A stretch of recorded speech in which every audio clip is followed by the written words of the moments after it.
Speaker Johnson, Vice President Vance, the First Lady of the United States,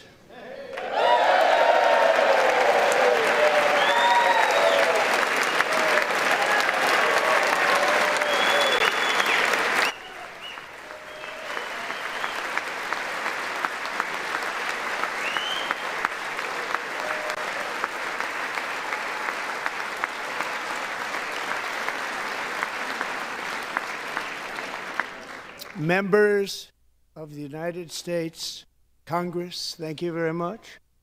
And to my fellow citizens, America is back.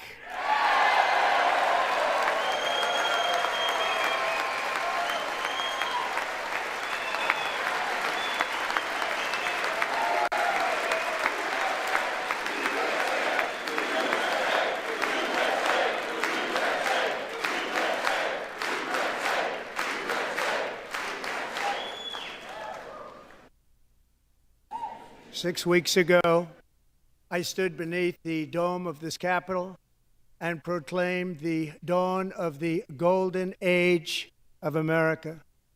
From that moment on, it has been nothing but swift and unrelenting action to usher in the greatest and most successful era in the history of our country. We have accomplished more in 43 days than most administrations accomplished in 4 years or 8 years, and we are just getting started.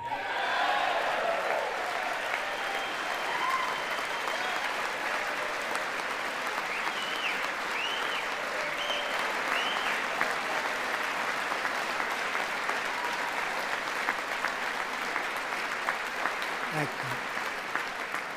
I return to this chamber tonight to report that America's momentum is back, our spirit is back, our pride is back, our confidence is back, and the American dream is surging bigger and better than ever before.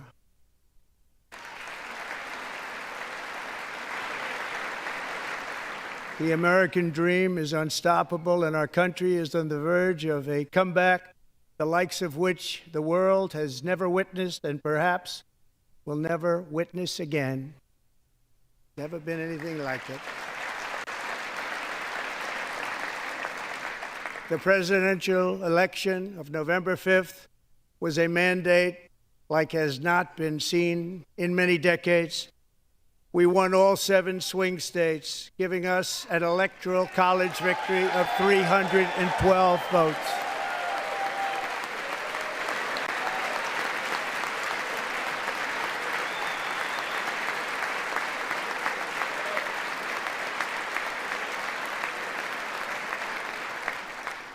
We won the popular vote by big numbers and won counties in our country.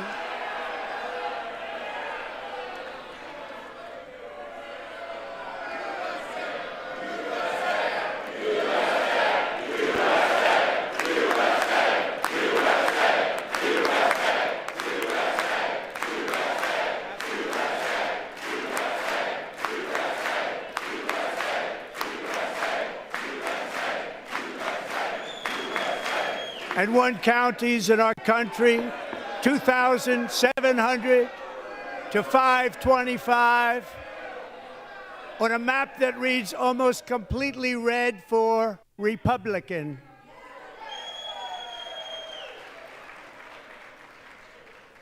Now, for the first time in modern history, more Americans believe that our country is headed in the right direction than the wrong direction. In fact, it's an astonishing record, 27-point swing, the most ever.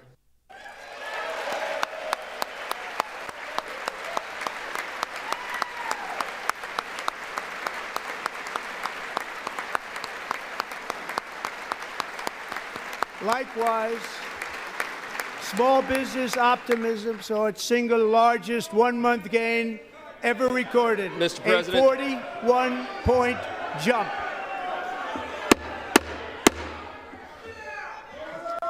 Members are directed to uphold and maintain decorum in the House and to cease any further disruption. That's your warning.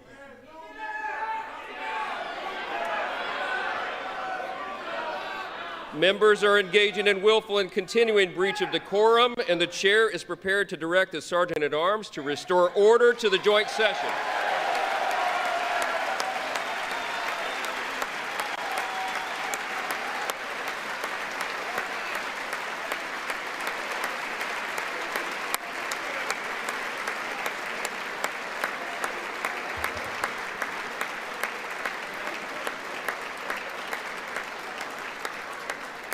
Mr. Green, take your seat. Take your seat, sir. Take your seat. Finding that members continue to engage in willful and concerted disruption of proper decorum, the chair now directs the Sergeant-at-Arms to restore order. Remove this gentleman from the chamber.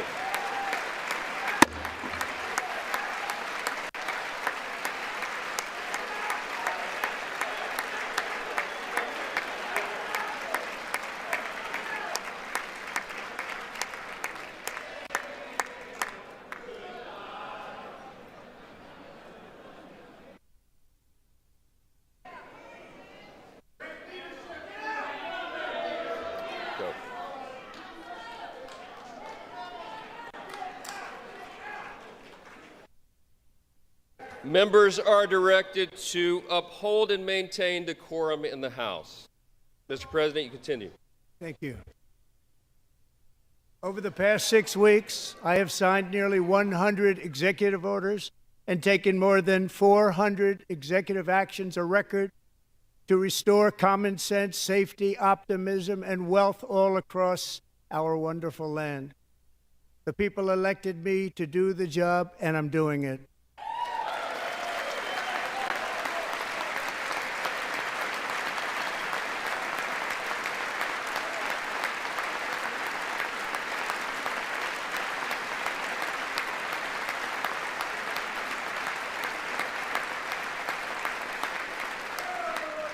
In fact, it has been stated by many that the first month of our presidency, it's our presidency, is the most successful in the history of our nation. By many.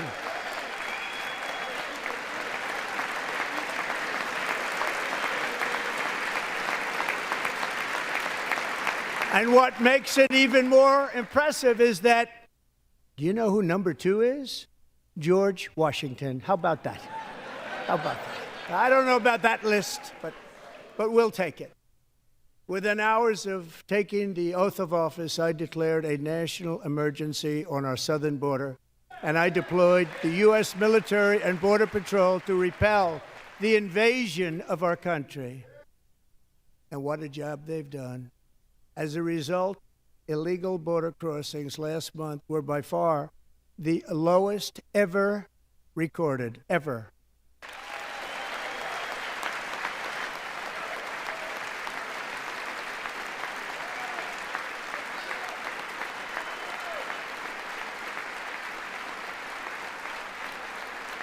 They heard my words and they chose not to come. Much easier that way. In comparison, under Joe Biden, the worst president in American history, there were hundreds of thousands of illegal crossings a month, and virtually all of them, including murderers, drug dealers, gang members, and people from mental institutions and insane asylums, were released into our country. Who would want to do that? This is my 5th such speech to Congress. And once again, I look at the Democrats in front of me, and I realize there is absolutely nothing I can say to make them happy or to make them stand or smile or applaud. Nothing I can do. I could find a cure to the most devastating disease, a disease that would wipe out entire nations, or announce the answers to the greatest economy in history, or the stoppage of crime to the lowest levels ever recorded. And these people sitting right here will not clap, will not stand, and certainly will not cheer for these astronomical achievements. They won't do it, no matter what. Five times I've been up here. It's very sad, and it just shouldn't be this way.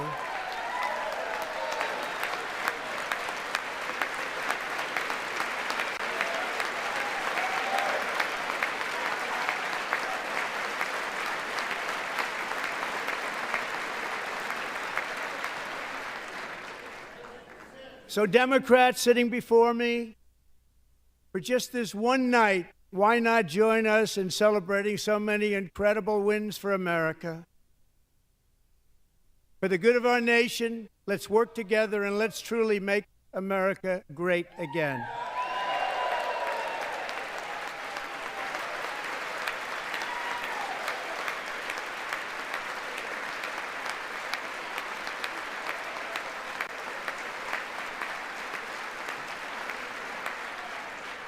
Every day, my administration is fighting to deliver the change America needs to bring a future that America deserves, and we're doing it.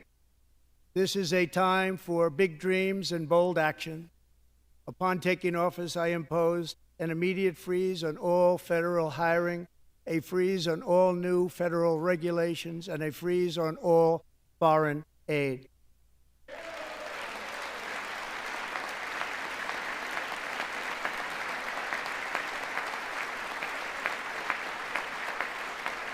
I terminated the ridiculous Green New Scam.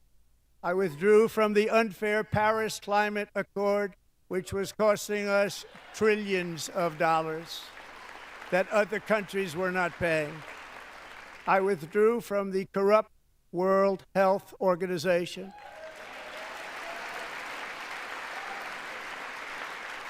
And I also withdrew from the anti-American UN Human Rights Council.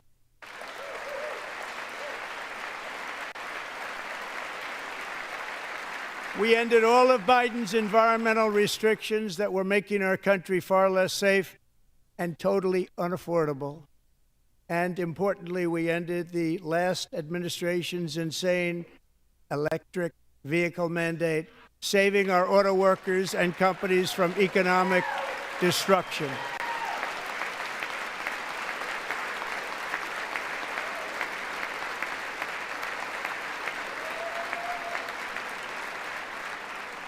To unshackle our economy, I have directed that for every one new regulation, 10 old regulations must be eliminated, just like I did in my very successful first term.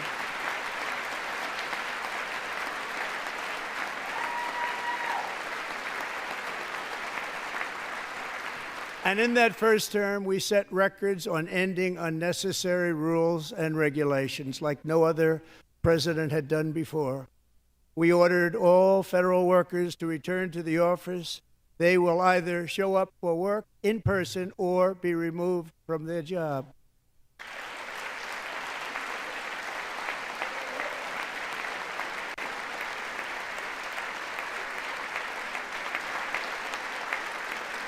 And we have ended weaponized government where, as an example, a sitting president is allowed to viciously prosecute his political opponent, like me.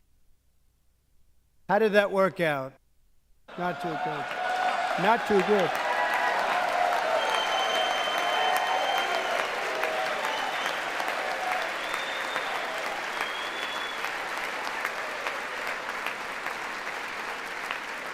And I have stopped all government censorship and brought back free speech in America. It's back.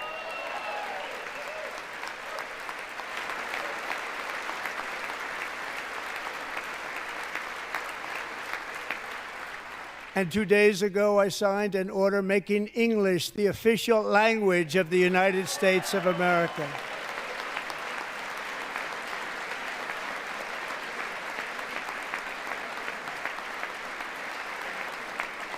I renamed the Gulf of Mexico the Gulf of America.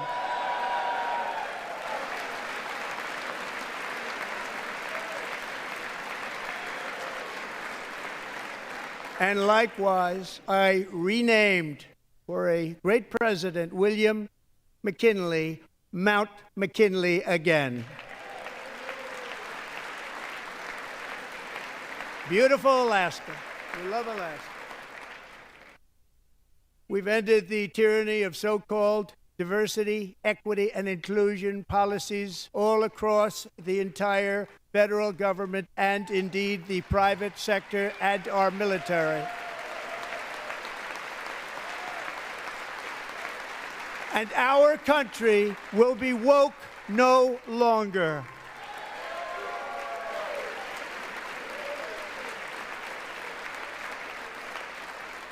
We believe that whether you are a doctor, an accountant, a lawyer, or an air traffic controller, you should be hired and promoted based on skill and competence, not race or gender. Very important.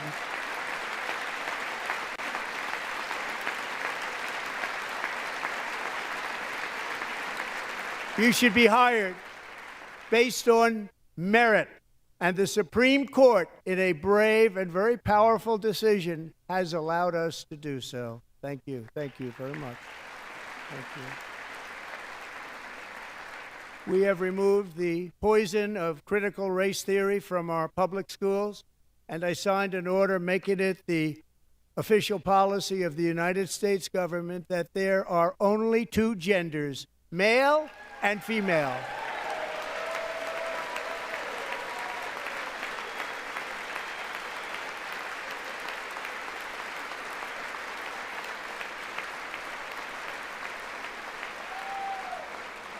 I also signed an executive order to ban men from playing in women's sports.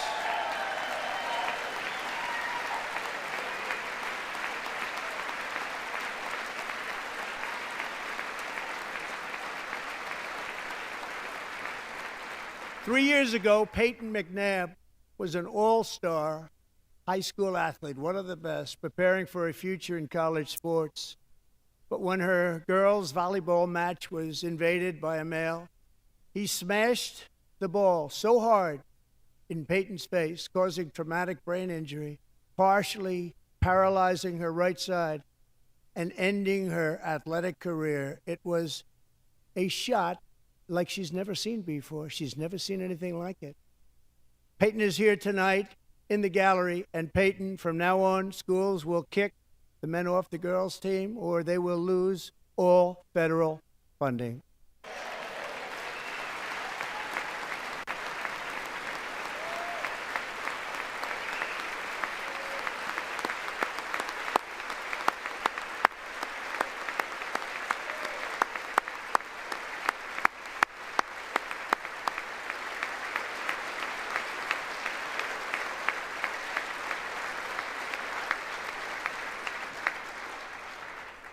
And if you really want to see numbers, just take a look at what happened in the women's boxing, weightlifting, track and field, swimming, or cycling, where a male recently finished a long-distance race 5 hours and 14 minutes ahead of a woman for a new record by 5 hours.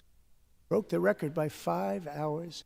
It's demeaning for women, and it's very bad for our country. We're not going to put up with it any longer.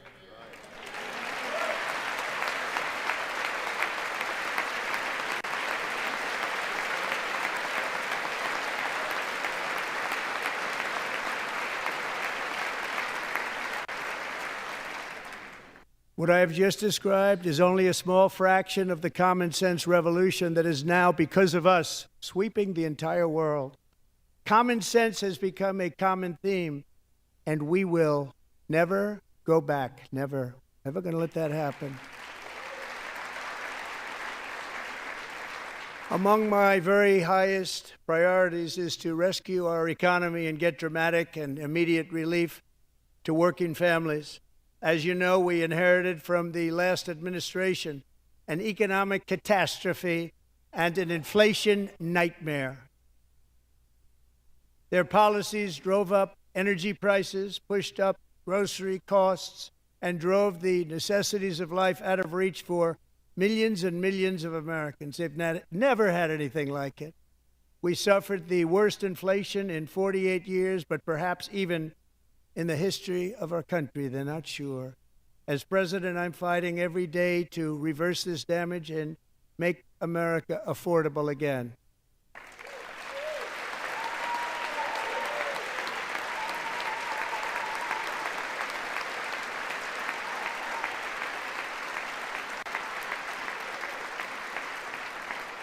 Joe Biden especially let the price of eggs get out of control.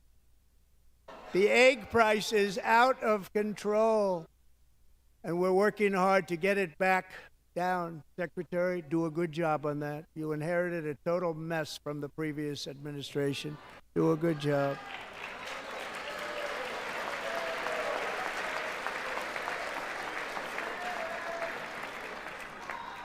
A major focus of our fight to defeat inflation is rapidly reducing the cost of energy. The previous administration cut the number of new oil and gas leases by 95%, slowed pipeline construction to a halt, and closed more than 100 power plants. We are opening up many of those power plants right now.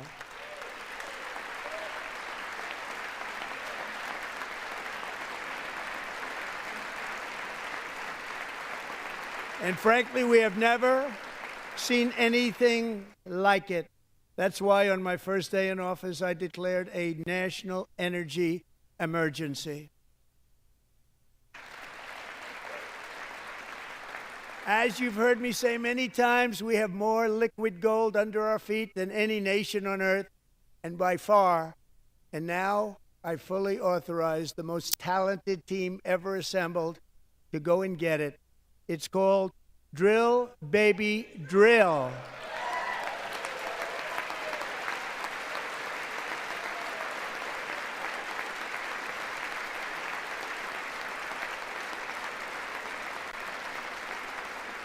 My administration is also working on a gigantic natural gas pipeline in Alaska, among the largest in the world, where Japan, South Korea, and other nations want to be our partner with investments of trillions of dollars each. Never been anything like that one. It will be truly spectacular. It's all set to go. The permitting is gotten. And later this week, I will also take historic action to dramatically expand production of critical minerals and rare earths here in the USA.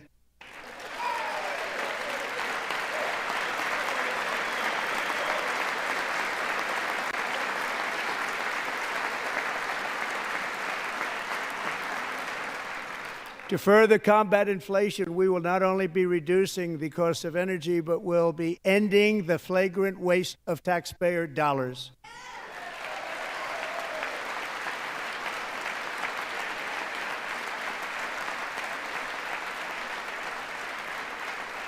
And to that end, I have created the brand new Department of Government Efficiency, DOGE.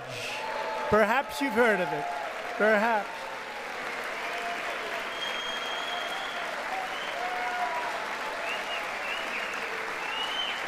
Which is headed by Elon Musk, who is in the gallery tonight.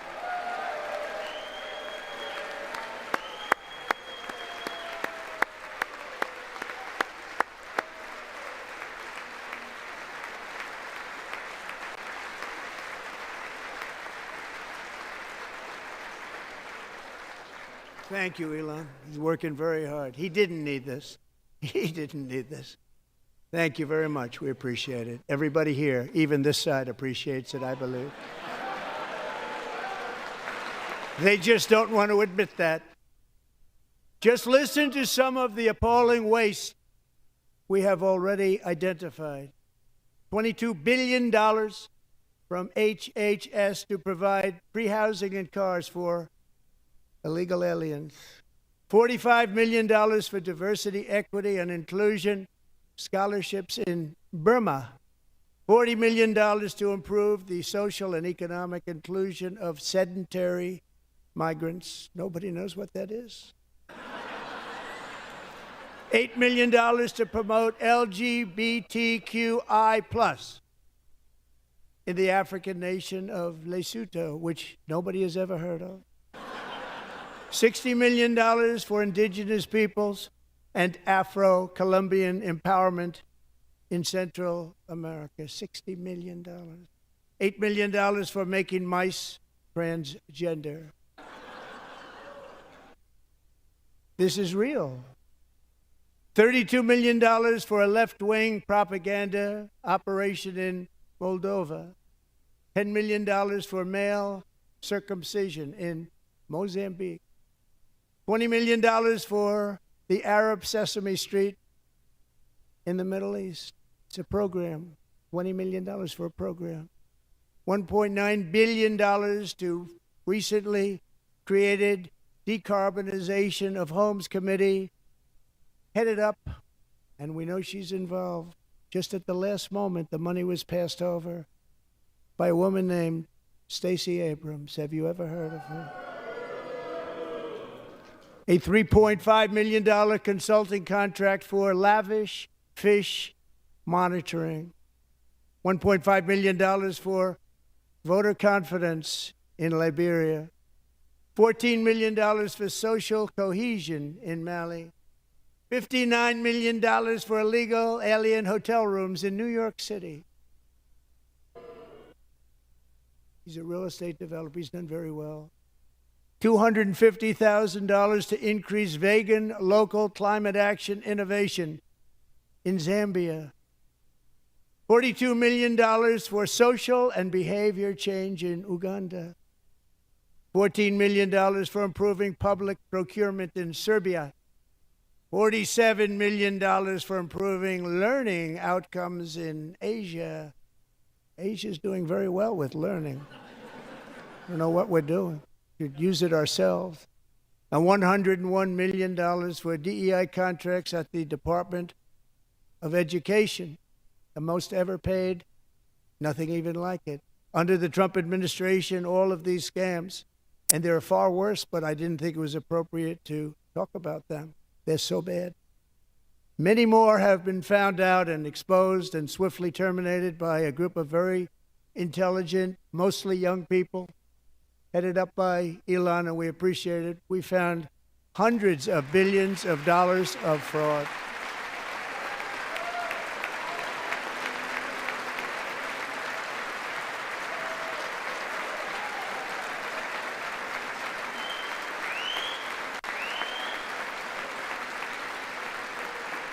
And we've taken back the money and reduced our debt to fight inflation and other things. Taken back a lot of that money. We got it just in time. This is just the beginning. The Government Accountability Office, federal government office, has estimated annual fraud of over $500 billion in our nation, and we are working very hard to stop it. We're going to. We're also identifying shocking levels of incompetence and probable fraud in the Social Security program for our seniors, and that our seniors and people that we love rely on. Believe it or not, government databases list 4.7 million Social Security members from people aged 100 to 109 years old.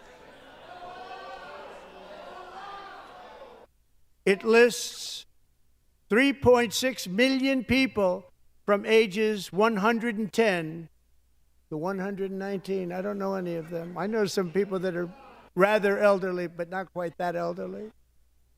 3.47 million people from ages 120 to 129. 3.9 million people from ages 130 to 139. 3.5 million people from ages 140 to 149. And money is being paid to many of them. And we're searching right now. In fact, Pam, good luck. Good luck. You're going to find it. But a lot of money is paid out to people because it just keeps getting paid and nobody does. And it really hurts Social Security and hurts our country. 1.3 million people from ages 150 to 159, and over 130,000 people, according to the Social Security databases, are age over 160 years old. We have a healthier country than I thought, Bobby.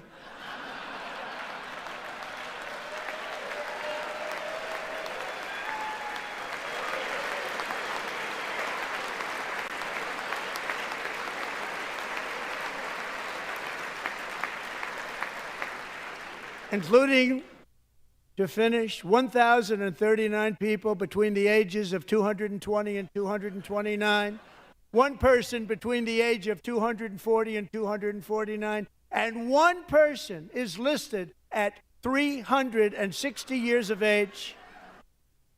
More than 100 years. More than 100 years older than our country. But we're going to find out where that money's going. And it's not going to be pretty. By slashing all of the fraud, waste, and theft we can find, we will defeat inflation, bring down mortgage rates, lower car payments and grocery prices, protect our seniors, and put more money in the pockets of American families.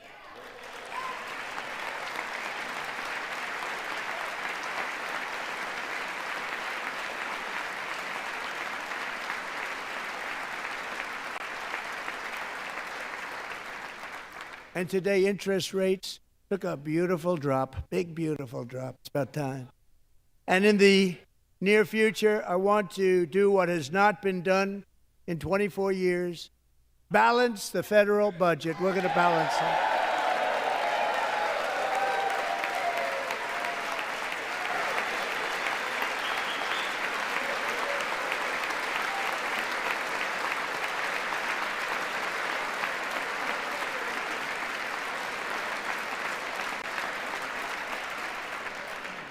With that goal in mind, we have developed in great detail what we are calling the Gold Card, which goes on sale very, very soon.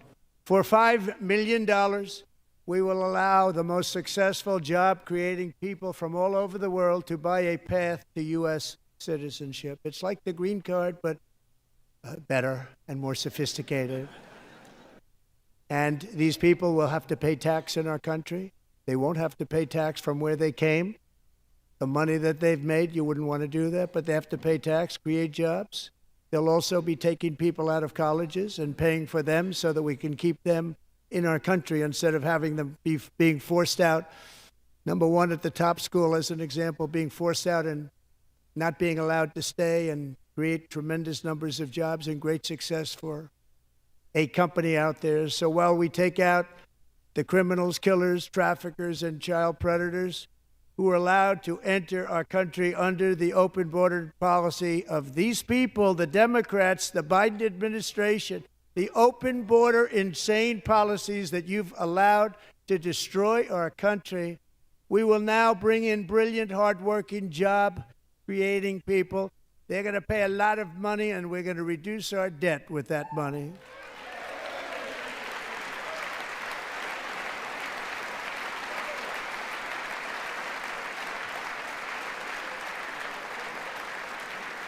Americans have given us a mandate for bold and profound change.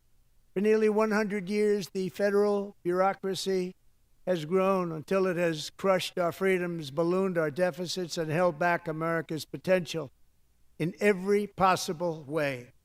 The nation founded by pioneers and risk-takers now drowns under millions and millions of pages of regulations and debt. Approvals that should take 10 days to get instead take 10 years, 15 years, and even 20 years before you're rejected. Meanwhile, we have hundreds of thousands of federal workers who have not been showing up to work. My administration will reclaim power from this unaccountable bureaucracy, and we will restore true democracy to America again.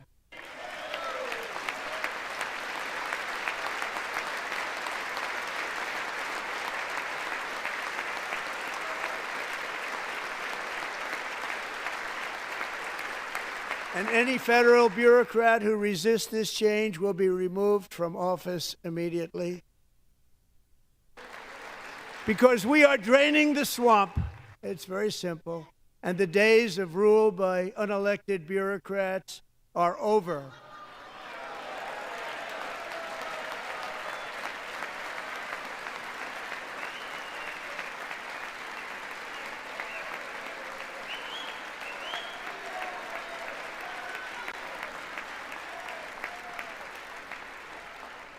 And the next phase of our plan to deliver the greatest economy in history is for this Congress to pass tax cuts for everybody. They're in there. They're waiting for you to vote.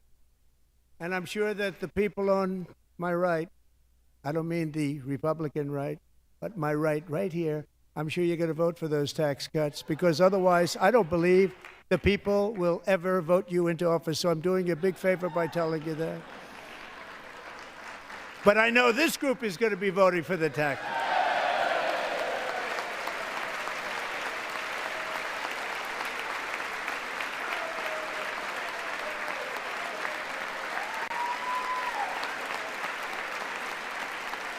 Thank you. It's a very, very big part of our plan. We had tremendous success in our first term with it, a very big part of our plan. We're seeking permanent income tax cuts all across the board. And to get urgently needed relief to Americans hit especially hard by inflation, I'm calling for no tax on tips, no tax on overtime, and no tax on Social Security benefits for our great seniors.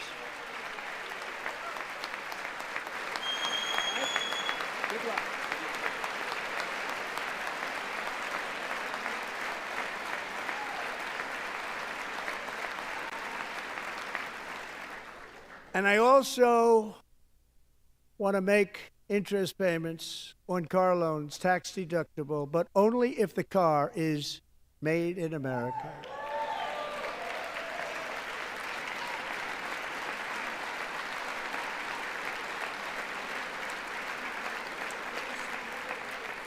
And by the way, we're going to have growth in the auto industry like nobody's ever seen. Plants are opening up all over the place. Deals are being made.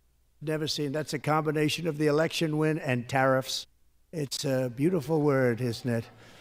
That, along with our other policies, will allow our auto industry to absolutely boom. It's going to boom.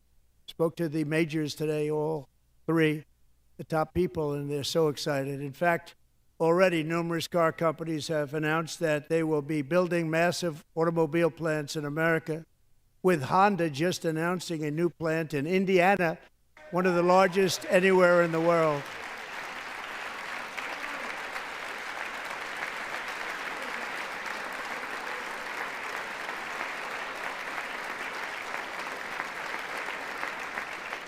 And this has taken place since our great victory on November 5th, a date which will hopefully go down as one of the most important in the history of our country.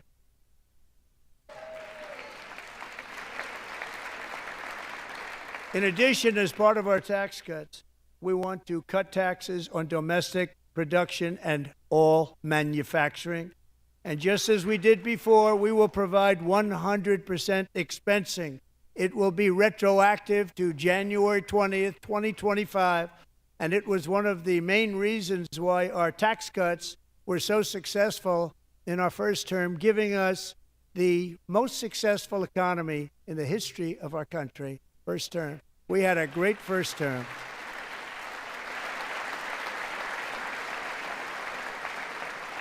If you don't make your product in America, however, under the Trump administration, you will pay a tariff, and in some cases, a rather large one. Other countries have used tariffs against us for decades, and now it's our turn to start using them against those other countries.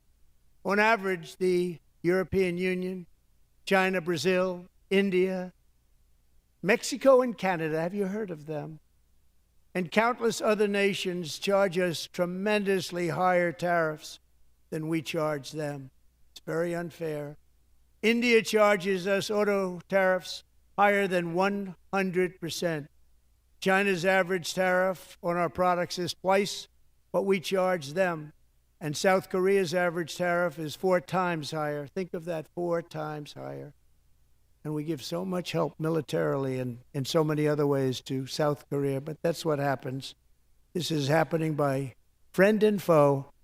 This system is not fair to the United States and never was, and so on April 2nd, I wanted to make it April 1st, but I didn't want to be accused of April Fool's Day. That's not, just one day cost us a lot of money. But we're going to do it in April. I'm a very superstitious person. April 2nd, reciprocal tariffs kick in. And whatever they tariff us, other countries, we will tariff them. That's reciprocal, back and forth. Whatever they tax us, we will tax them. If they do non-monetary tariffs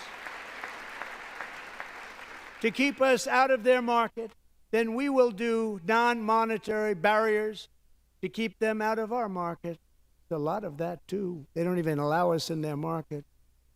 We will take in trillions and trillions of dollars and create jobs like we have never seen before. I did it with China and I did it with others, and the Biden administration couldn't do anything about it because there was so much money they couldn't do anything about it.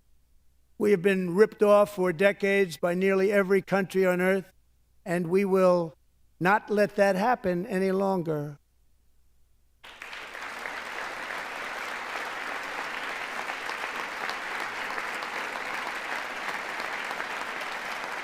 Much has been said over the last 3 months about Mexico and Canada, but we have very large deficits with both of them. But even more importantly, they've allowed fentanyl to come into our country at levels never seen before, killing hundreds of thousands of our citizens and many very young, beautiful people, destroying families.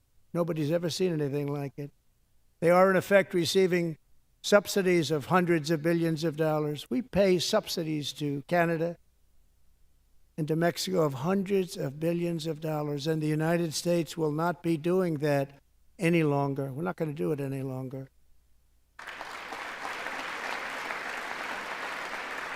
Thanks to our America First policies we're putting into place, we have had $1.7 trillion of new investment in America in just the past few weeks. The combination of the election and our economic policies that people of SoftBank, one of the most brilliant anywhere in the world, announced a $200 billion investment. OpenAI and Oracle, Larry Ellison, announced $500 billion investment, which they wouldn't have done if Kamala had won. Apple announced $500 billion investment.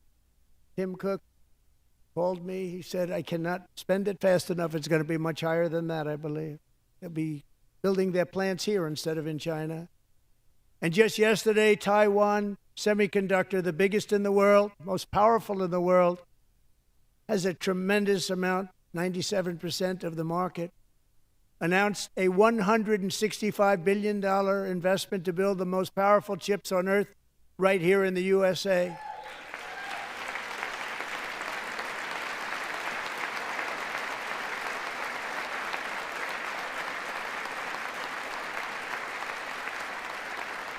And we're not giving them any money. Your CHIPS Act is a horrible, horrible thing. We give hundreds of billions of dollars, and it doesn't mean a thing. They take our money and they don't spend it. All that meant to them, we're giving them no money. All that was important to them was they didn't want to pay the tariffs, so they came and they're building, and many other companies are coming. We don't have to give them money. We just want to protect our businesses and our people. And they will come because they won't have to pay tariffs if they build in America. So it's very amazing. You should get rid of the CHIP Act, and whatever's left over, Mr. Speaker, you should use it to reduce debt or any other reason you want to.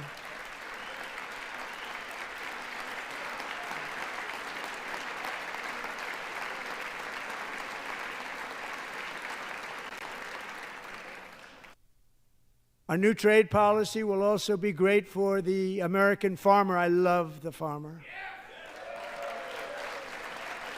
who will now be selling into our home market, the USA, because nobody is going to be able to compete with you.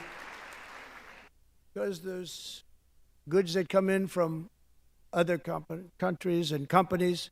They're really in a bad position in so many different ways. They're uninspected. They may be very dirty and disgusting, and they come in and they pour in, and they hurt our American farmers. The tariffs will go on agricultural product coming into America, and our farmers, starting on April 2nd, it may be a little bit of an adjustment period. We had that before when I made the deal with China, $50 billion of purchases, and I said, just bear with me, and they did. They did. Probably have to bear with me again, and this will be even better. That was great. The problem with it was that Biden didn't enforce it. He didn't enforce it. $50 billion of purchases, and we were doing great, but Biden did not enforce it, and it hurt our farmers. But our farmers are going to have a field day right now. So to our farmers, have a lot of fun. I love you too. I love you too. It's all going to happen.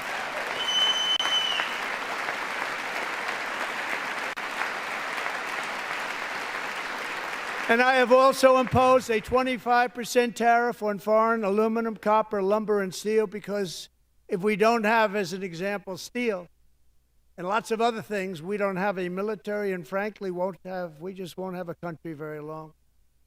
Here today is a proud American steelworker, fantastic person from Decatur, Alabama, Jeff Denard. Has been working at the same steel plant for 27 years in a job that has allowed him to serve as the captain of his local volunteer fire department, raise 7 children with his beautiful wife, Nicole, and over the years provide a loving home for more than 40 foster children. So great, Jeff.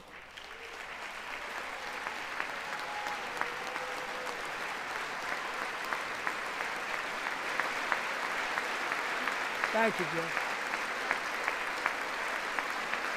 Thank you, Jeff.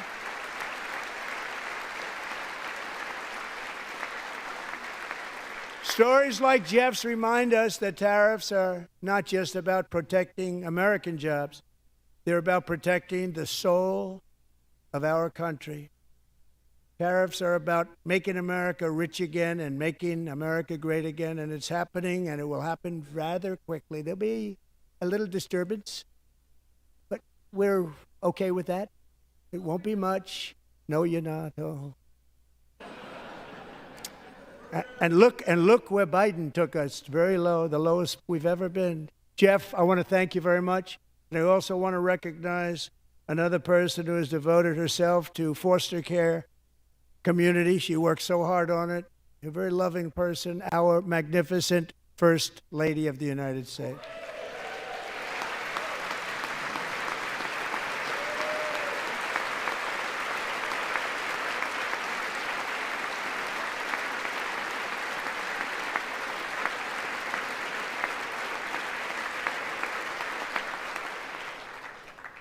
Melania's work has yielded incredible results, helping prepare our nation's future leaders as they enter the workforce. Our First Lady is joined by 2 impressive young women, very impressive. Haley Ferguson, who benefited from the First Lady's Fostering the Future initiative and is poised to complete her education and become a teacher. And Elliston Berry, who became a victim of an illicit deepfake image produced by a peer. With Elliston's help, the Senate just passed the Take It Down Act, and this is so important. Thank you very much, John. John Thune, thank you. Stand up, John. Thank you, John.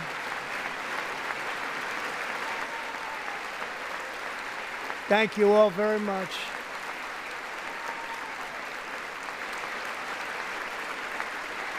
Thank you. And thank you to John Thune and the Senate. Great job. To criminalize the publication of such images online is a terrible, terrible thing. And once it passes the House, I look forward to signing that bill into law. Thank you. And I'm going to use that bill for myself, too, if you don't mind. Because nobody gets treated worse than I do online. Nobody. That's great. Thank you very much to the Senate. Thank you. But if we truly care about protecting Americans' children, no step is more crucial than securing America's borders. Over the past 4 years, 21 million people poured into the United States. Many of them were murderers, human traffickers, gang members, and other criminals from the streets of dangerous cities all throughout the world. Because of Joe Biden's insane and very dangerous open border policies, they are now strongly embedded in our country, but we are getting them out and getting them out fast.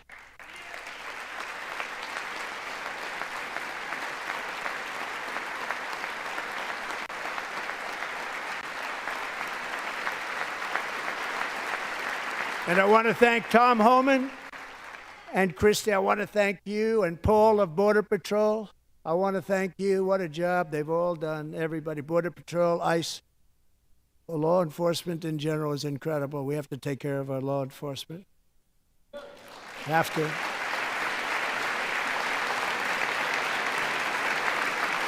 Last year,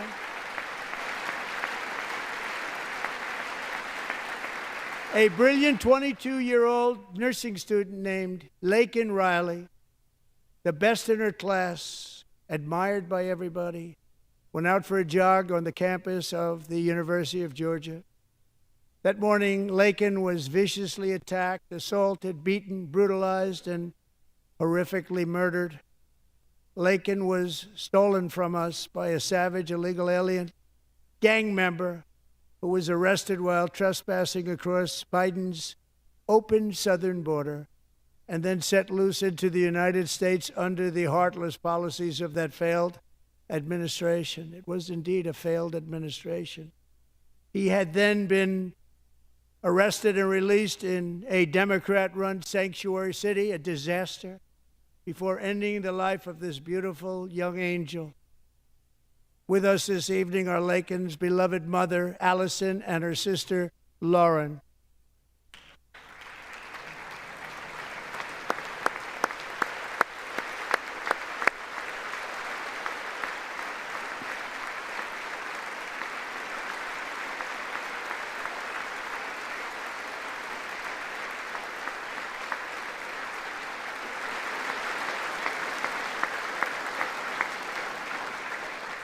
Last year, I told Laken's grieving parents that we would ensure their daughter would not have died in vain.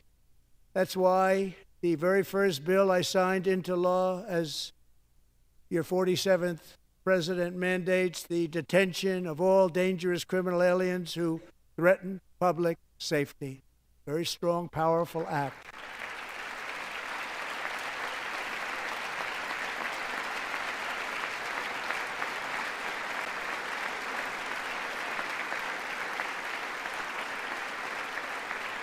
It's called the Laken-Riley Act.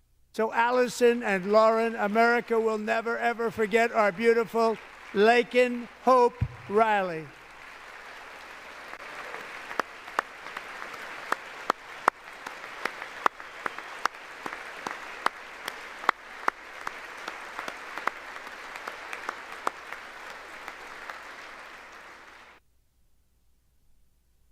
Thank you very much. Since taking office, my administration has launched the most sweeping border and immigration crackdown in American history, and we quickly achieved the lowest numbers of illegal border crossers ever recorded. Thank you.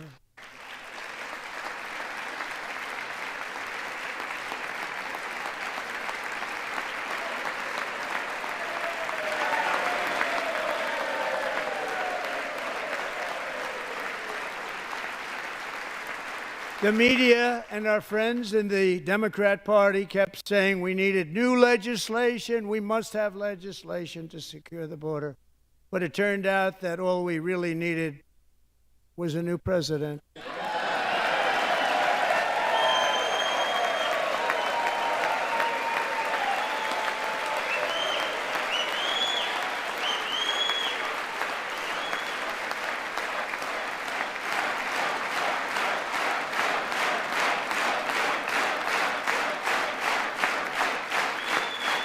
Thank you. Joe Biden didn't just open our borders, he flew illegal aliens over them to overwhelm our schools, hospitals, and communities throughout the country.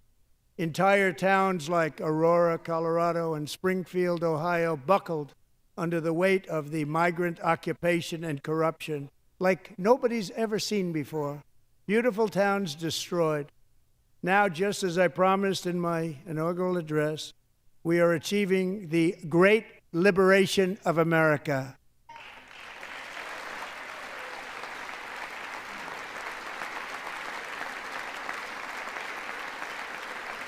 But there still is much work to be done. Here tonight is a woman I have gotten to know Alexis Nungary from Houston.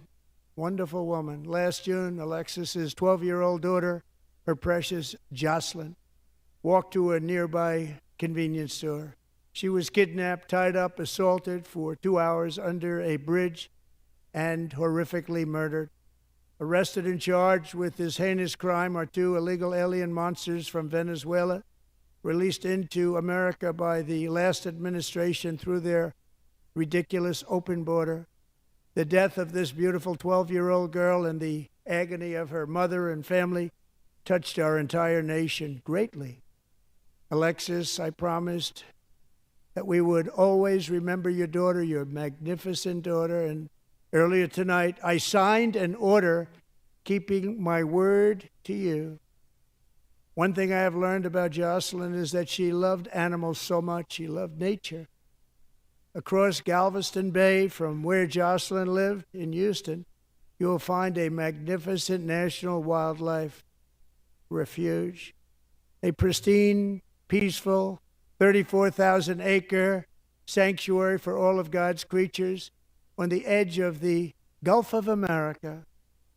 Alexis, moments ago, I formally renamed that refuge in loving memory of your beautiful daughter, Jocelyn. So, Mr. Vice President, if you would, may I have the order?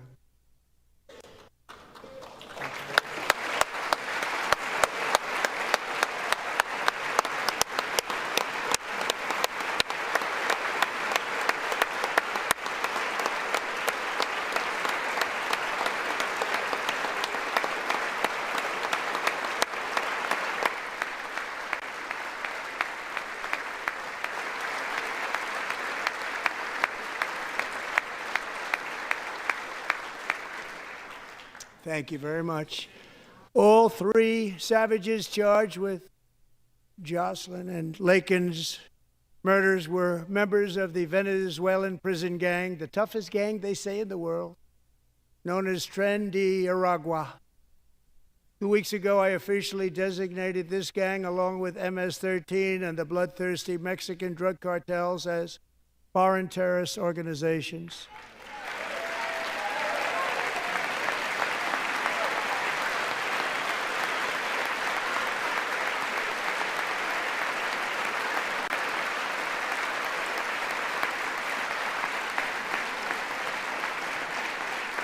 They are now officially in the same category as ISIS, and that's not good for them. Countless thousands of these terrorists were welcomed into the U.S. by the Biden administration. But now every last one will be rounded up and forcibly removed from our country, or, if they're too dangerous, put in jails, standing trial in this country, because we don't want them to come back ever. With us this evening is a warrior on the front lines of that battle, Border Patrol Agent Roberto Ortiz. Great guy.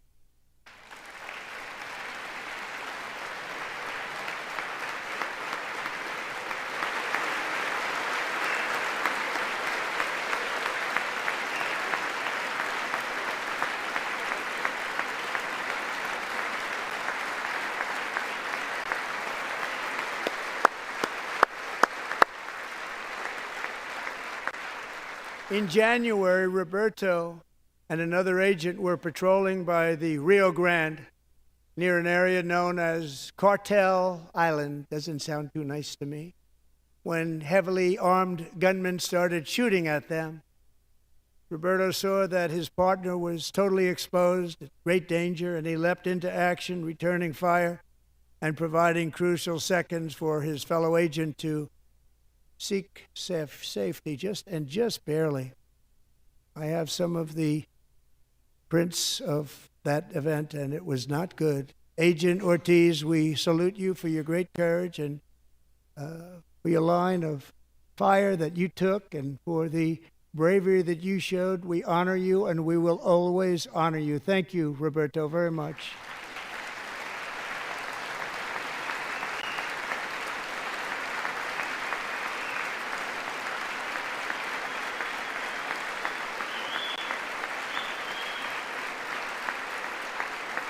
Thank you, Roberto. And I actually got to know him on my many calls to the border. He's a great gentleman. The territory to the immediate south of our border is now dominated entirely by criminal cartels that murder, rape, torture, and exercise total control. They have total control over a whole nation, posing a grave threat to our national security. The cartels are waging war on America, and it's time for America to wage war on the cartels, which we are doing.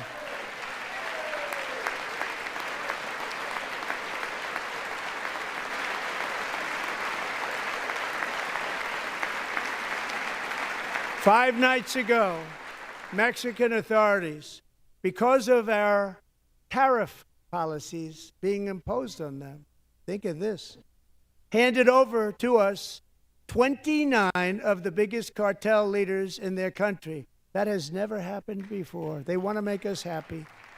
First time ever. But we need Mexico and Canada to do much more than they've done, and they have to stop the fentanyl and drugs pouring into the USA. They're going to stop it. I have sent Congress a detailed funding request laying out exactly how we will eliminate these threats to protect our homeland and complete the largest deportation operation in American history, larger even than current record holder President Dwight D. Eisenhower, a moderate man, but someone who believed very strongly in borders. Americans expect Congress to send me this funding without delay so I can sign it into law. So, Mr. Speaker, John Thune, both of you, I hope you're going to be able to do that, Mr. Speaker. Thank you. Mr. Leader, thank you. Thank you very much. And let's get it to me. I'll sign it so fast, you won't even believe it.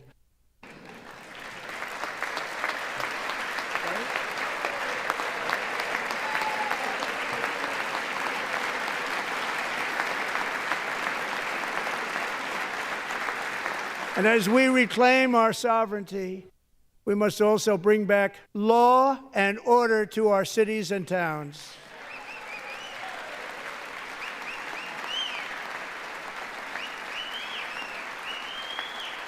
In recent years, our justice system has been turned upside down by radical left lunatics. Many jurisdictions virtually ceased enforcing the law against dangerous repeat offenders while weaponizing law enforcement against political opponents like me.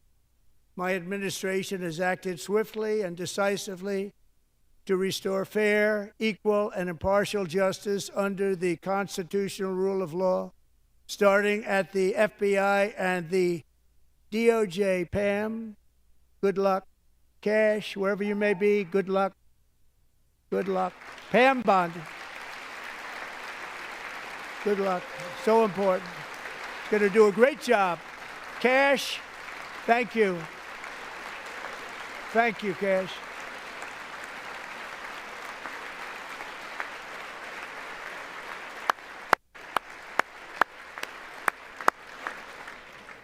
They've already started very strong. They're going to do a fantastic job. You're going to be very proud of them.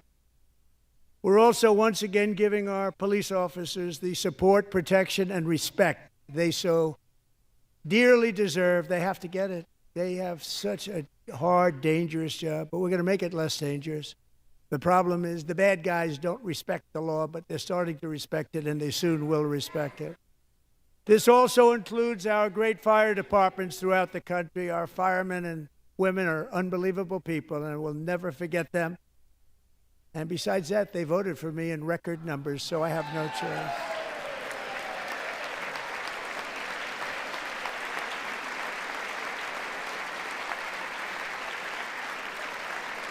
One year ago this month, 31-year-old New York police officer Jonathan Diller, unbelievably wonderful person and a great officer, was gunned down at a traffic stop on Long Island. I went to his funeral. The vicious criminal charged with his murder had 21 prior arrests, and they were rough arrests, too. He was a real bad one. The thug in the seat next to him had 14 prior arrests, and went by the name of Killer. He was Killer. He killed other people, they say, a lot of them. I attended Officer Diller's service, and when I met his wife and one-year-old son, Ryan, it was very inspirational, actually. His widow's name is Stephanie, and she is here tonight. Stephanie, thank you very much, Stephanie. Thank you very much.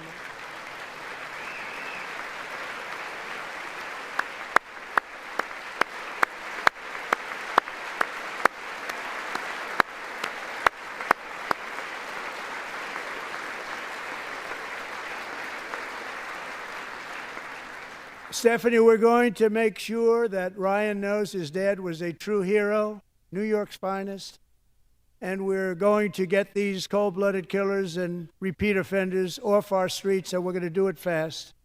Got to stop it. They get out with 28 arrests. They push people into subway trains. They hit people over the head, back of the head with baseball bats. We got to get them out of here. I've already signed an executive order requiring a mandatory death penalty for anyone who murders a police officer. And tonight I'm asking Congress to pass that policy into permanent law.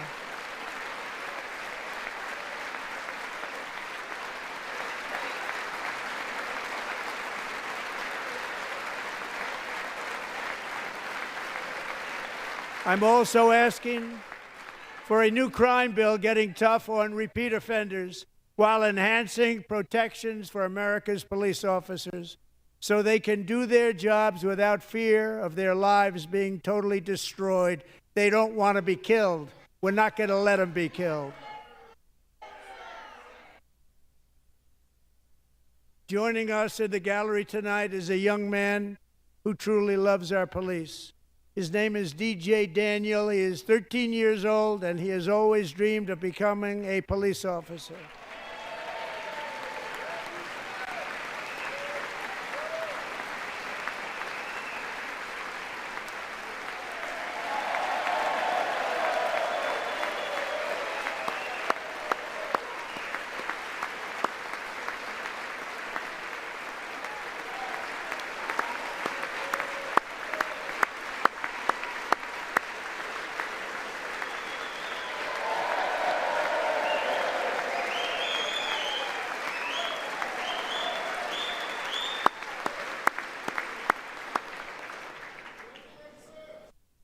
But in 2018, DJ was diagnosed with brain cancer. The doctors gave him 5 months at most to live. That was more than 6 years ago.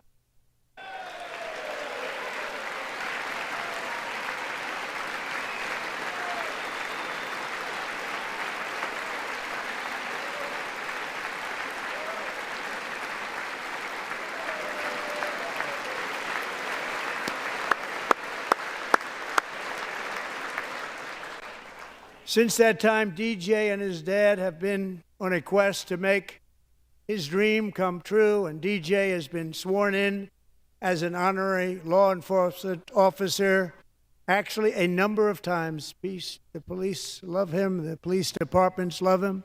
And tonight, DJ, we're going to do you the biggest honor of them all. I am asking our new Secret Service Director, Sean Curran, to officially make you an agent of the United States Secret Service.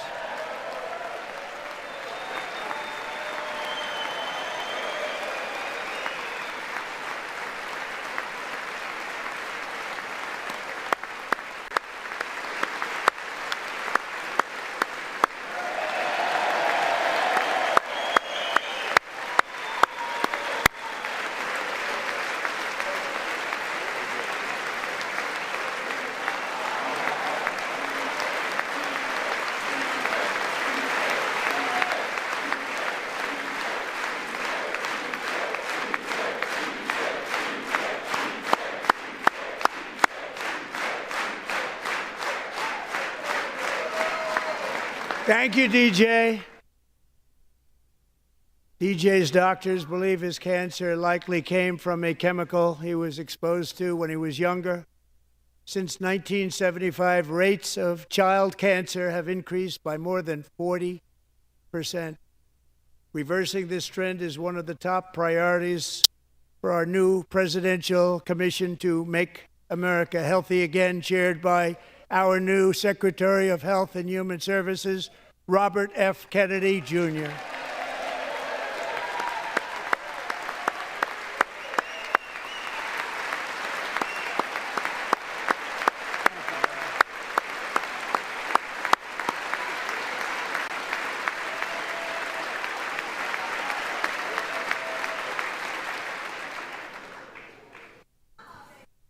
With the name Kennedy, you would have thought everybody over here would have been cheering. How quickly they forget. Our goal is to get toxins out of our environment, poisons out of our food supply, and keep our children healthy and strong. As an example, not long ago, and you can't even believe these numbers, 1 in 10,000 children had autism, 1 in 10,000. And now it's 1 in 36. There's something wrong. 1 in 36. Think of that. So we're going to find out what it is, and there's nobody better than Bobby and all of the people that are working with you. You have the best to figure out what is going on. Okay, Bobby? Good luck. It's a very important job. Thank you. Go get him.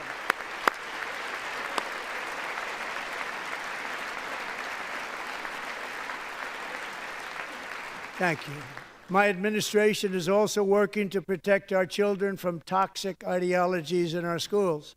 A few years ago, January Littlejohn and her husband discovered that their daughter's school had secretly socially transitioned their 13-year-old little girl.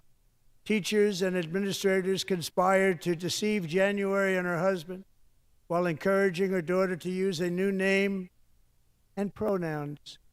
They, them pronoun, actually, all without telling January, who is here tonight and is now a courageous advocate against this form of child abuse. January, thank you.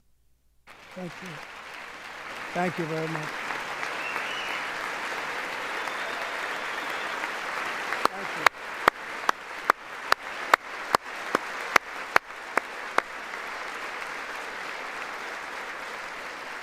Thank you. Stories like this are why, shortly after taking office, I signed an executive order banning public schools from indoctrinating our children with transgender ideology.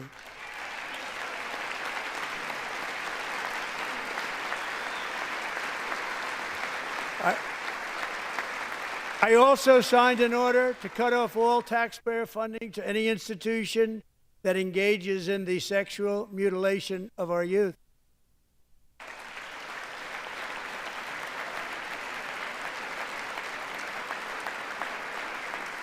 And now I want Congress to pass a bill permanently banning and criminalizing sex changes on children and forever ending the lie that any child is trapped in the wrong body. This is a big lie.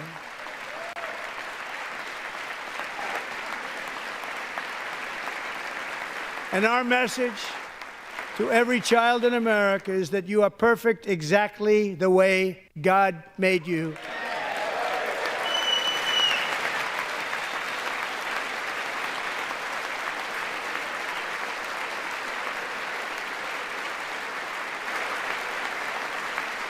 Because we're getting wokeness out of our schools and out of our military, and it's already out, and it's out of our society. We don't want it. Wokeness is trouble. Wokeness is bad. It's gone. It's gone. And we feel so much better for it, don't we? Don't we feel better? Our service members won't be activists and ideologues. They will be fighters and warriors. They will fight for our country. And Pete, congratulations. Secretary of Defense, congratulations.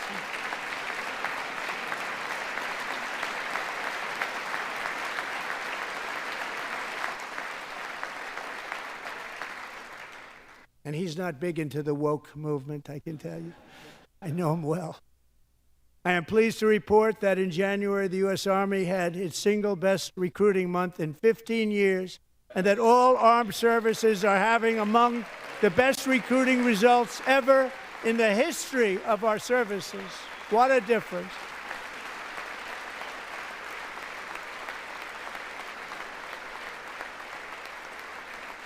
And you know, it was just a few months ago where the results were exactly the opposite. We couldn't recruit anywhere. We couldn't recruit. Now we're having the best results just about that we've ever had. What a tremendous turnaround. It's really a beautiful thing to see. People love our country again. It's very simple. They love our country, and they love being in our military again. So it's a great thing, and thank you very much. Great job. Thank you.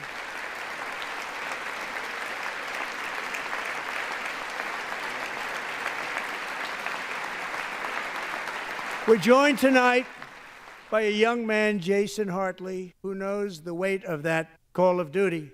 Jason's father, grandfather, and great-grandfather all wore the uniform. Jason tragically lost his dad, who was also a Los Angeles County Sheriff's deputy when he was just a boy, and now he wants to carry on the family legacy of service. Jason is a senior in high school, a six-letter varsity athlete, a really good athlete, they say, a brilliant student with a 4.46, that's good, GPA. And his greatest dream is to attend the U.S. Military Academy at West Point.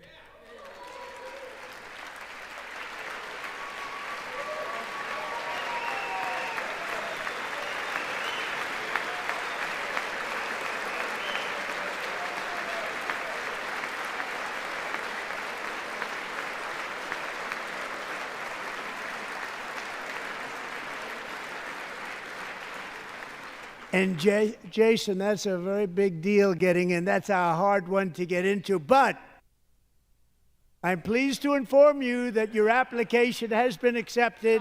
You will soon be joining the Corps of Cadets.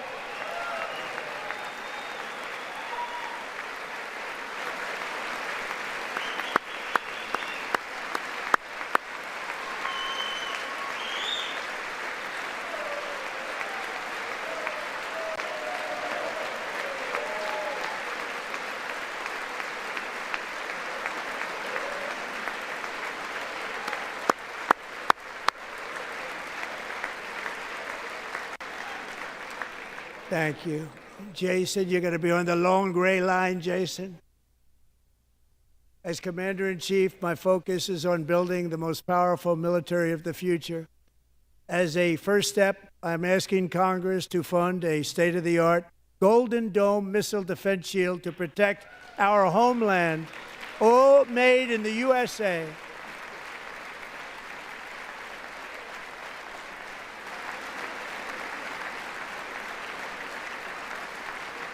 And Ronald Reagan wanted to do it long ago, but the technology just wasn't there, not even close. But now we have the technology. It's incredible, actually. And other places, they have it. Israel has it. Other places have it. And the United States should have it too, right, Tim, right? They should have it too. So I want to thank you. But it's a very, very important. This is a very dangerous world. We should have it. We want to be protected, and we're going to protect our citizens like never before. To boost our defense industrial base, we are also going to resurrect the American shipbuilding industry, including commercial shipbuilding and military shipbuilding.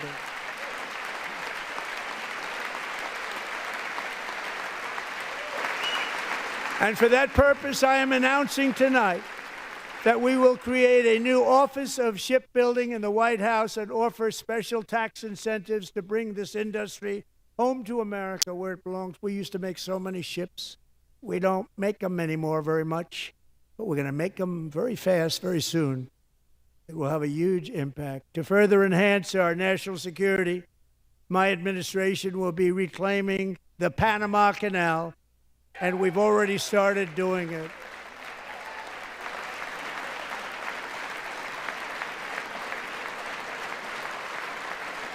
Just today, a large American company announced they are buying both ports around the Panama Canal and lots of other things having to do with the Panama Canal and a couple of other canals. The Panama Canal was built by Americans for Americans, not for others, but others could use it. But it was built at tremendous cost of American blood and treasure. 38,000 workers died building the Panama Canal. They died of malaria. They died of snake bites and mosquitoes. Not a nice place to work. They paid them very highly to go there, knowing there was a 25% chance that they would die. The most expensive project also that was ever built in our country's history, if you bring it up to modern day costs. It was given away by the Carter administration for $1, but that agreement has been violated very severely. We didn't give it to China. We gave it to Panama, and we're taking it back.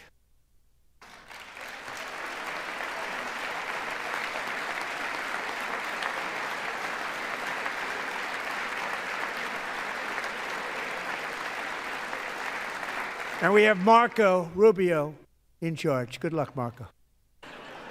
Now, we know who to blame if anything goes wrong. Marco's been amazing, and he's going to do a great job. Think of it. He got 100 votes. You know, he was approved with actually 99, but the 100th was this gentleman, and I feel very certain. So let's assume he got 100 votes. And I'm either very, very happy about that or I'm very concerned about it.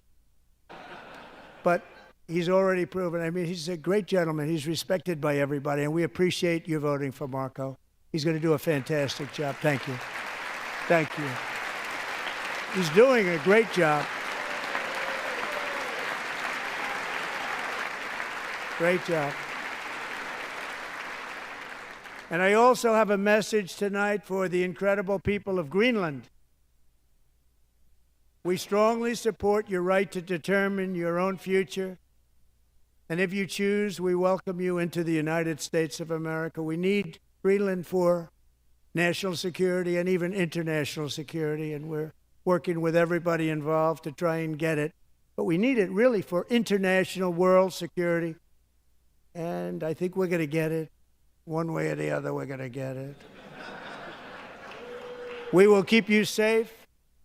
We will make you rich, and together we will take Greenland to heights like you have never thought possible before. It's a very small population, but very, very large piece of land and very, very important for military security. America is once again standing strong against the forces of radical Islamic terrorism. 3.5 years ago, ISIS terrorists killed 13 American service members and countless others in the Abbey Gate bombing during the disastrous and incompetent withdrawal from Afghanistan. Not that they were withdrawing, it was the way they withdrew. Perhaps the most embarrassing moment in the history of our country. Tonight, I am pleased to announce that we have just apprehended the top terrorist responsible for that atrocity, and he is right now on his way here to face the swift sword of American justice.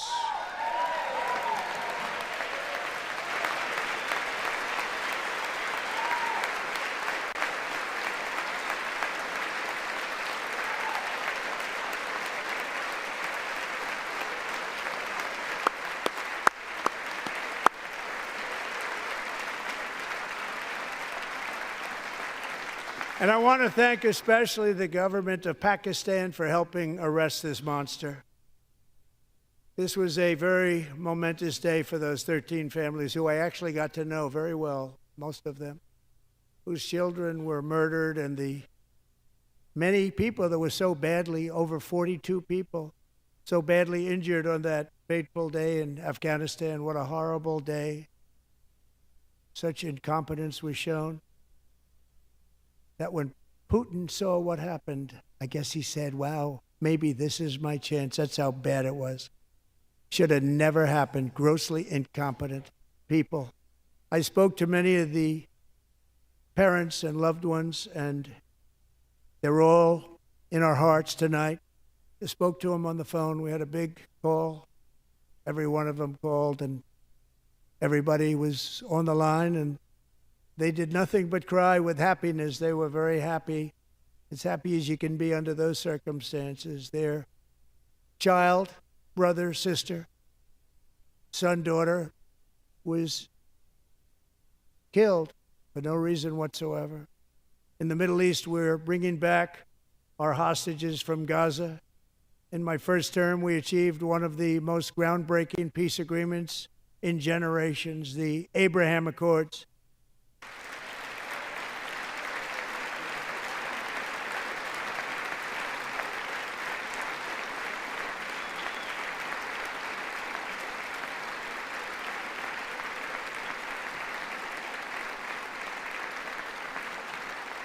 And now we're going to build on that foundation to create a more peaceful and prosperous future for the entire region. A lot of things are happening in the Middle East. People have been talking about that so much lately with everything going on with Ukraine and Russia.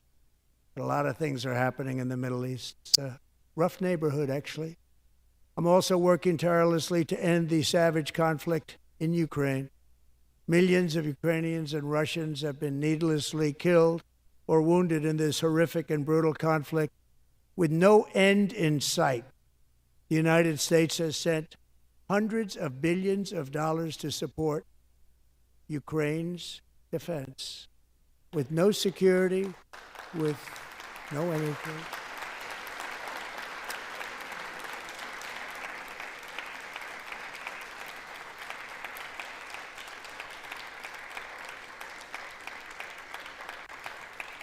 Do you want to keep it going for another 5 years?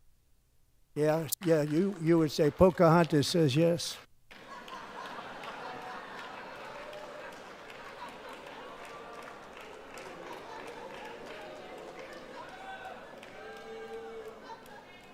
$2,000 people are being killed every single week.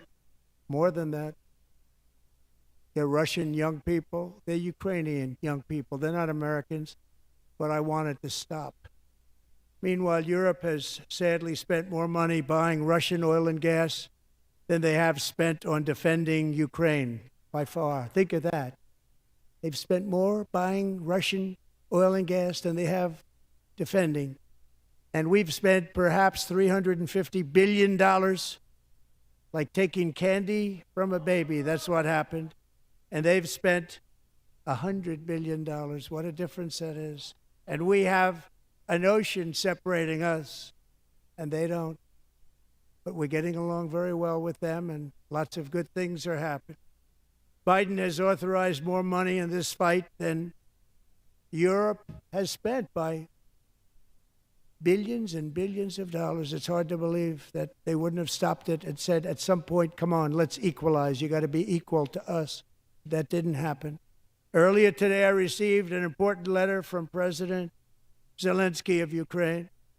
The letter reads, Ukraine is ready to come to the negotiating table as soon as possible to bring lasting peace closer. Nobody wants peace more than the Ukrainians, he said. My team and I stand ready to work under President Trump's strong leadership to get a peace that lasts. We do really value how much America has done to help Ukraine maintain its sovereignty and independence. Regarding the agreement on minerals and security, Ukraine is ready to sign it at any time that is convenient for you. I appreciate that he sent this letter. Just got it a little while ago. Simultaneously, we've had serious discussions with Russia and have received strong signals that they are ready for peace. Wouldn't that be beautiful? Wouldn't that be beautiful?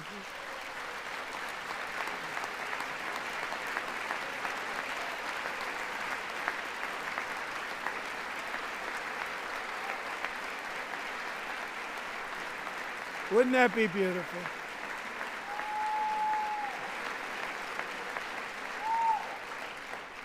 It's time to stop this madness. It's time to halt the killing. It's time to end this senseless war. If you want to end wars, you have to talk to both sides. Nearly 4 years ago, amid rising tensions, a history teacher named Mark Fogel was detained in Russia and sentenced to 14 years in a penal colony. Rough stuff.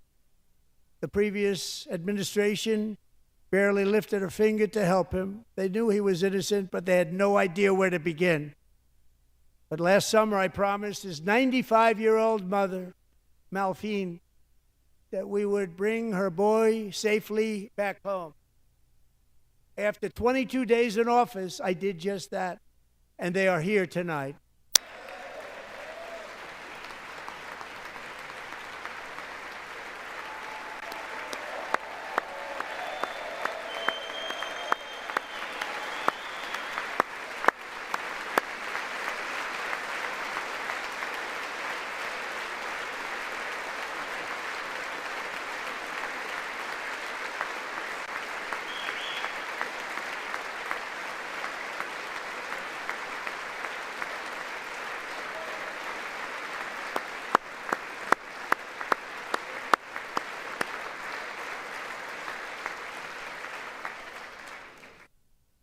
To Mark and his great mom, we are delighted to have you safe and sound and with us.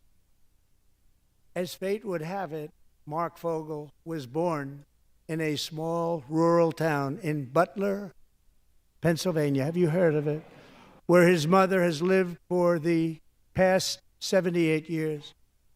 I just happened to go there last July 13th for a rally. That was not pleasant. And that is where I met his beautiful mom right before I walked onto that stage. And I told her I would not forget what she said about her son. And I never did I? Never forgot. Less than 10 minutes later, at that same rally, gunfire rang out, and a sick and deranged assassin unloaded 8 bullets from his sniper's perch into a crowd of many thousands of people. My life was saved by a fraction of an inch, but some were not so lucky. Corey Comparator was a firefighter, a veteran, a Christian, a husband, a devoted father, and above all, a protector. When the sound of gunshots pierced the air, it was a horrible sound. Corey knew instantly what it was and what to do. He threw himself on top of his wife and daughters and shielded them from the bullets with his own body. Corey was hit really hard. You know the story from there. He sacrificed his life to save theirs. 2 others, very fine people, were also seriously hit. But thankfully, with the help of 2 great country doctors, we thought they were gone and they were saved. So those doctors had great talent. We're joined by Corey's wife, Helen, who was his high school sweetheart, and their 2 beloved daughters, Allison and Kaylee. Thank you.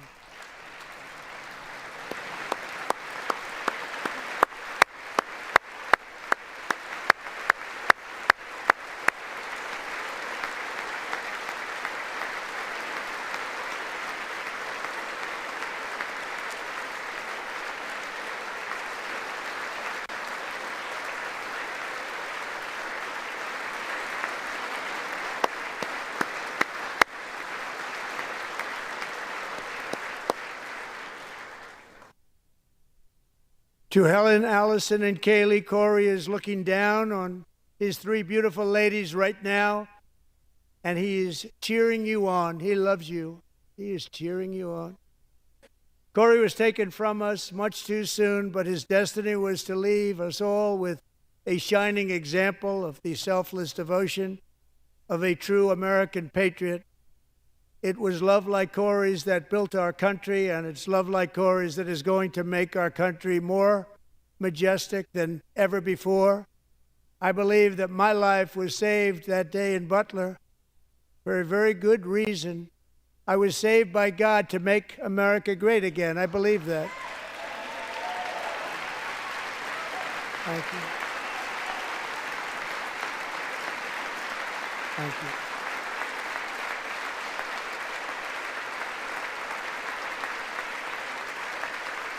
Thank you.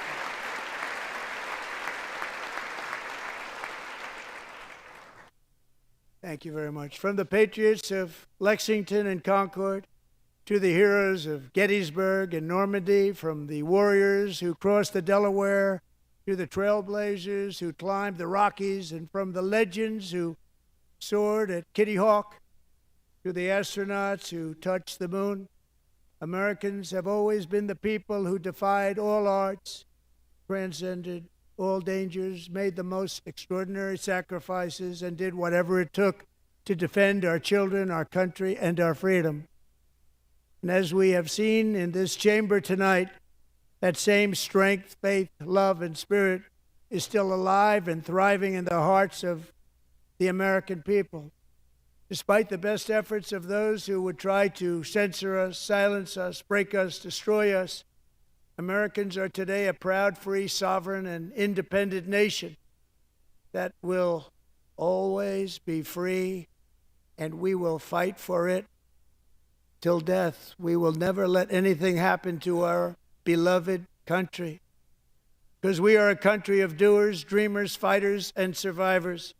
Our ancestors crossed a vast ocean, strode into the unknown wilderness, and carved their fortunes from the rock and soil of a perilous and very dangerous frontier. They chased our destiny across a boundless continent. They built the railroads, laid the highways, and graced the world with American marvels like the Empire State Building, the mighty Hoover Dam, and the towering Golden Gate Bridge. They lit the world with electricity, broke free of the force of gravity, fired up the engines of American industry, vanquished the communists, fascists, and Marxists all over the world, and gave us countless modern wonders sculptured out of iron, glass, and steel.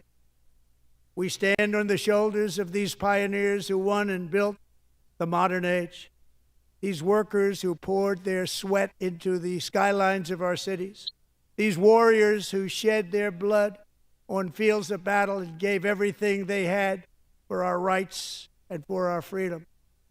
Now it is our time to take up the righteous cause of American liberty.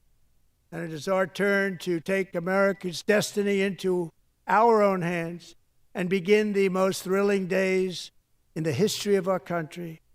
This will be our greatest era.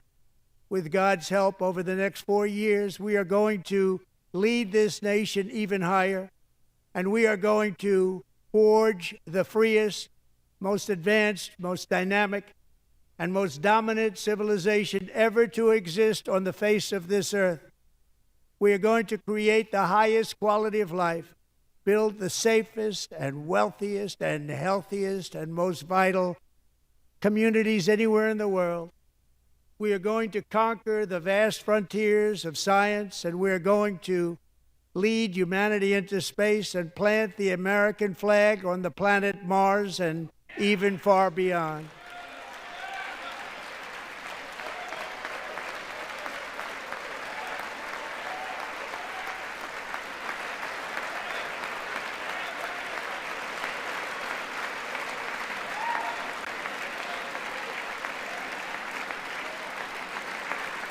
And through it all, we are going to rediscover the unstoppable power of the American spirit.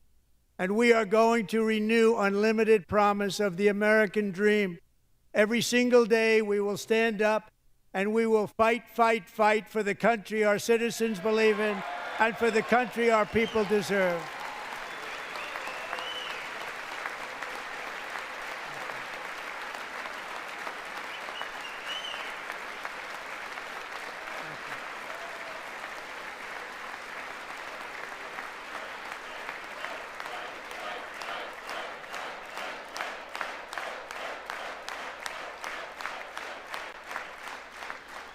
My fellow Americans, get ready for an incredible future, because the golden age of America has only just begun.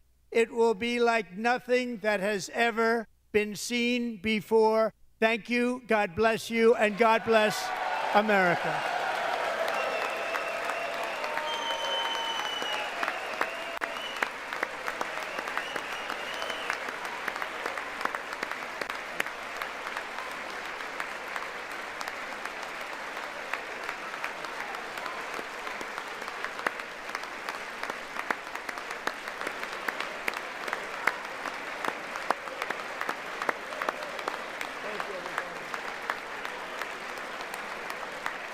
Thank you.